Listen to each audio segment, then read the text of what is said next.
Hey guys, welcome back to High Gain Guitar Academy. I'm Neil, and today we're going to talk about tapping like we were just doing, just a little demonstration of some different techniques we're going to use. And let's get right into it. Okay, tapping is one of those things, we've seen all the bands do it. It's a really cool technique.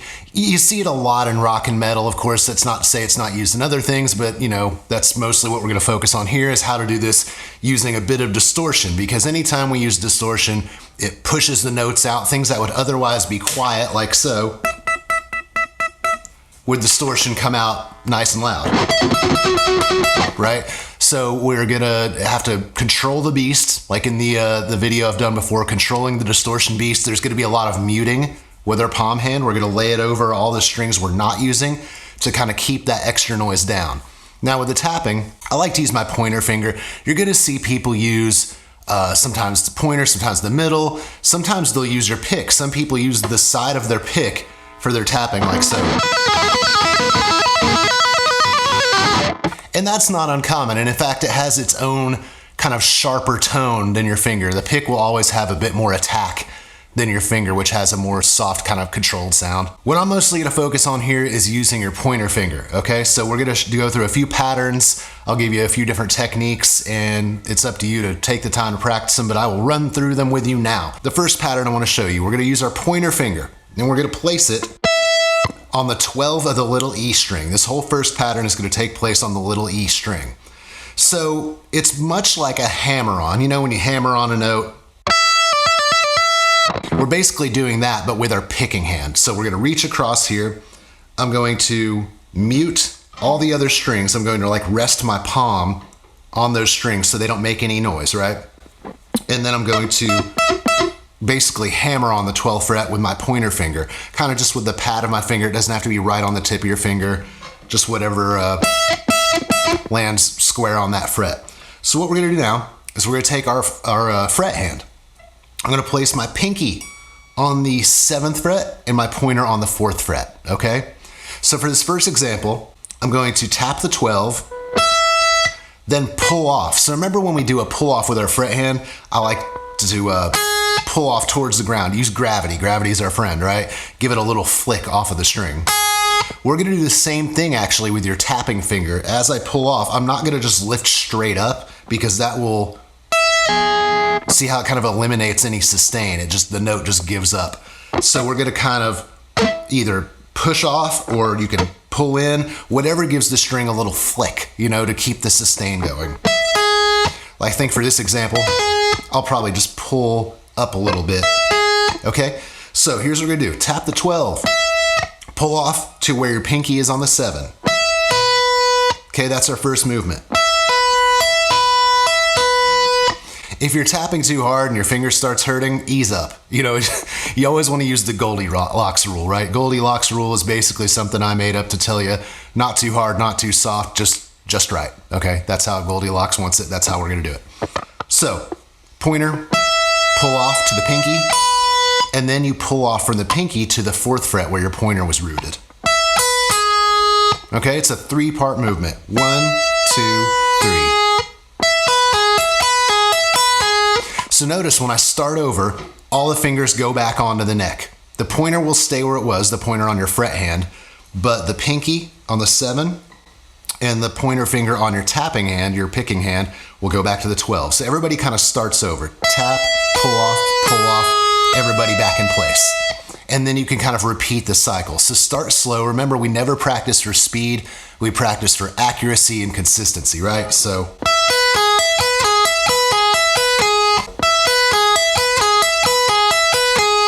And we're using the little E string as an example, but obviously you can do this on all the other strings. In fact, I urge you to practice it on the bigger strings too, because they're so much thicker. The placement of your finger on that, when you're tapping especially, it's gonna feel a bit different, okay? So do that too. Once you get good at this thing, like I said, we never practice for speed. You practice it a little bit every day, and as you get more confident with it and your technique improves, you will just get faster. So as you do, this will start to sound a lot cooler. Where was I? Here we go. Right? It starts to sound like something pretty impressive, but it's really a pretty simple movement. It's as simple as me just poking the string. So anyway, what we're gonna do now is we're gonna add a step, okay? We're gonna do the same exact movement, pointer on the 12, pull off to your pinky, pull off to your pointer on the 4. From there, we're gonna pull off of that pointer to the open E string. Okay, so there's an extra step. Now it's 4 notes. 1, 2, 3, 4. Okay?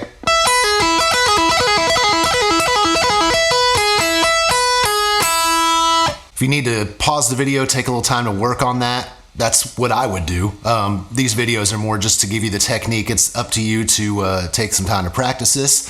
But the technique, again, it's not that hard. I feel that a lot of these techniques I'm showing you, it's not hard for the brain to understand. It's just getting your fingers to catch up and do what your brain says, right? These are weird new things that we're doing with our hands that you don't really do in everyday life, right? I mean, especially the pinky finger. That's not a finger that we commonly use for a lot of things, but guitar, it's one of our best friends, okay? So now that we've done this movement, tap, pull off, pull off, pull off to the open string, now what we want to do is come back up. So we're basically, once we've hit that open string, hammer on the 4 of the little E, then hammer on the 7 with your pinky, and then go back to your tapping note on the 12. So we've gone all the way down and back up to the 12. So we want our rhythm to be consistent, ba-na-na-na-na-na-na-na-na, that sort of thing.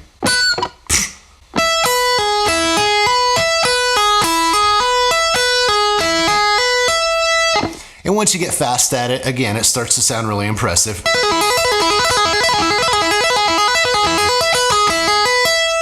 And again, you can do it on all the strings, just, whatever, suits the song or whatever you're trying to accomplish. Now, this is just one example of a shape that I'm giving you. It sounds like an E major shape, right? But the shape doesn't change the technique. So if I were to, let's say, move those 2 frets up, so now instead of my fret hand being on the 4 and 7, let's say I'm on the 5 and the 8. Exact same technique, just a different shape, right? So whatever shape you decide fits whatever you're doing with your fret hand, totally cool. The tapping and the pull-offs and the hammer-ons, everything else is gonna stay the same, okay? So keep that in mind. There's technique and then there's shape. Don't mix the two. Just worry about getting the technique down, and then the shape will be whatever you're hearing in your head. That's where the creativity comes in, okay? Now, another tapping technique I'd like to show you that's pretty common is the double tap, okay? So the double tap is when I'm basically gonna poke the tapping note twice before I finish out the pattern, okay? So let's go back to the very first pattern we did. Tapping 12 of the little E, pulling off to 7 of the little E, pulling off to the 4. Right? So what I'm gonna do, I'm gonna tap, pull off of the 12. I'm never gonna let go of the 7, okay? Just 1 and 2 and from there, then I'll pull off to the 4. And then I'm gonna pull off to the 0. Let's go ahead and do that too.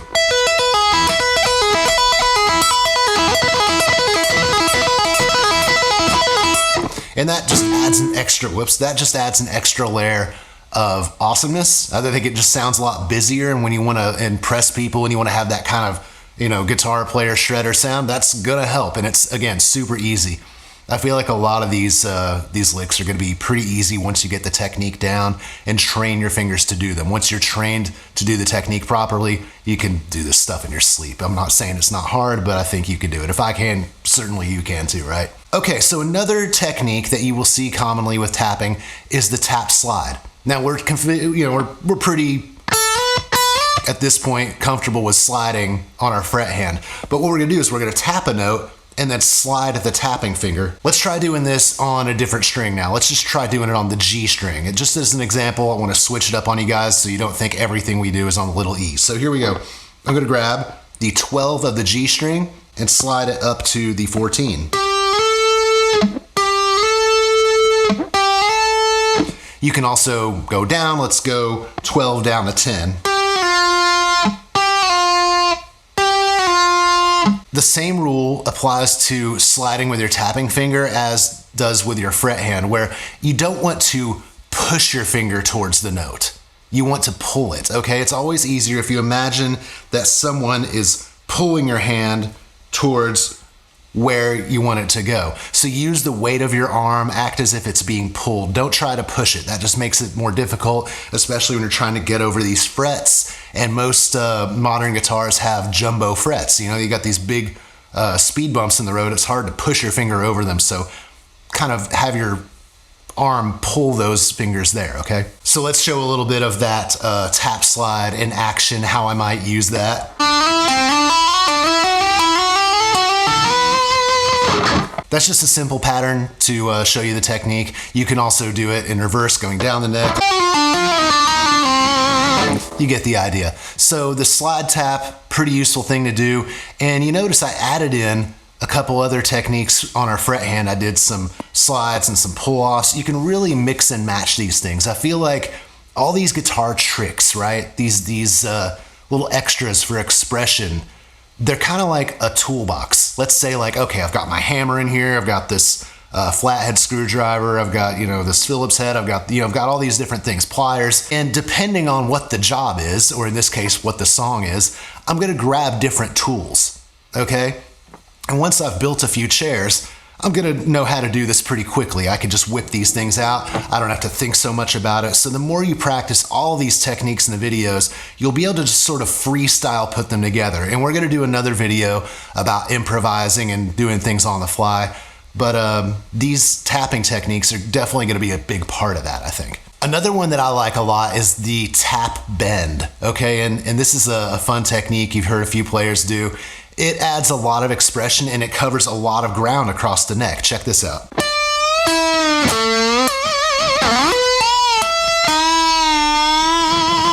You can get some really wacky sounds out of it, kind of fun. So the thing to remember about the tap bend, it's the same physics as everything else we've been doing. I tap a note, pull off to a note on my fret hand, but the bending part doesn't happen with the tapping finger. Again, I'm not trying to push these notes up. That's gonna be really hard to do and keep it clean especially.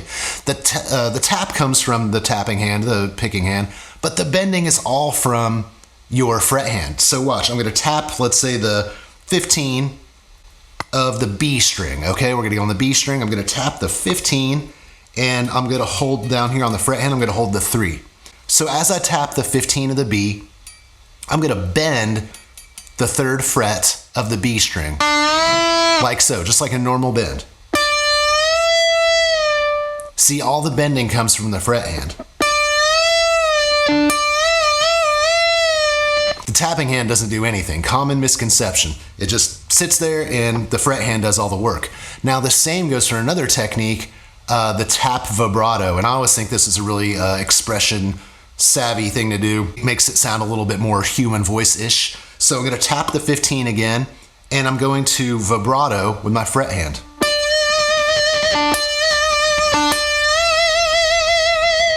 It gives it a lot more human quality. Now keep in mind that wherever you're tapping, whatever fret you're tapping on, anything below that won't register as a note, because you know the only note you hear when you're fretting a guitar is whatever the highest note being fretted is, right? So if I'm hitting the 15, I can play all these notes and you're not hearing any of them, right? So tapping a note is a good way to reposition yourself to a different part of the neck. So let's say I'm playing something up here. Notice how once I tapped that note and held it, I was free to move to a completely different part of the neck. Keep that in mind. It's not just a expression technique, it's also a means to travel around the neck, okay? One more thing that I would like to mention, we focused a lot on tapping with your pointer finger. Again, you can use your middle finger, you can use your pick, you can use whatever finger you want, whatever's comfortable for you. I'm just showing what's most commonly done and some of what I do, which isn't even always the most common thing. I'm sure a lot of people told a lot of famous guitar players they were doing it wrong, but they ended up being just fine and probably more creative than a lot of others. 2-finger tapping, okay? So this is one of those things you might want to stash your pick or you know, not hold it at all. But you can tap 2 strings at once. Let's say I use my pointer and my middle. You can play small chorded sounds. Sometimes you do them not in unison, but you know, one and then the other. Let's see, like a...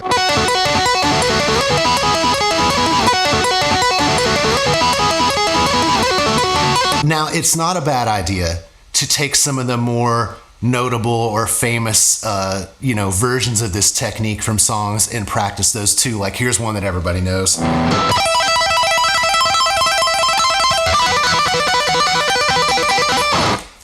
There's plenty of famous ones we can choose from.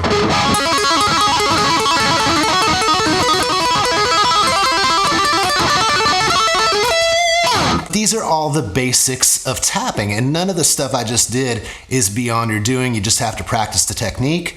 So keep at it, take it, love it, learn it, live it, and enjoy it, and we'll see you next time.